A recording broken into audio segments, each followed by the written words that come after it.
اللہ تعالیٰ کی ہر تخلیق میں کوئی نہ کوئی راز پوشیدہ ضرور ہوتا ہے۔ بلی کو پیدا کرنے کی اللہ کی حکمت کچھ یوں ہے کہ جب حضرت نوح علیہ السلام کی قوم پر پانی کی صورت میں سیلاب کا عذاب آیا تو اللہ تعالیٰ نے حضرت نوح علیہ السلام کو کشتی بنا کر اس میں سوار ہونے اور ہر جاندار اور پرندے کا ایک ایک جوڑا کشتی میں رکھنے کو کہا۔ حضرت نوح علیہ السلام نے اللہ کے حکم کی تعمیل کی۔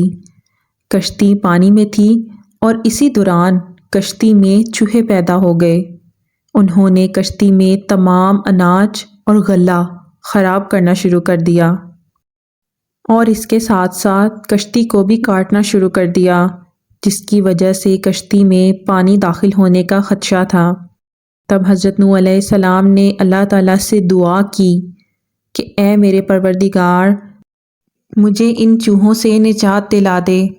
تو اللہ تعالیٰ نے حضرت نوح علیہ السلام کو حکم دیا کہ کشتی میں موجود شیر کی پیٹھ پر ہاتھ پھیریں۔ جب حضرت نوح علیہ السلام نے شیر کی پیٹھ پر ہاتھ پھیرا تو شیر کو زوردار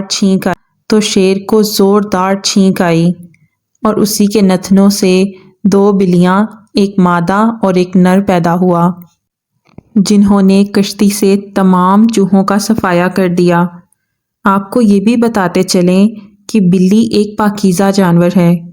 اس کے بالوں میں ایک خاص قسم کا بیکٹیریا پایا جاتا ہے جس سے ڈپریشن کا علاج ہوتا ہے۔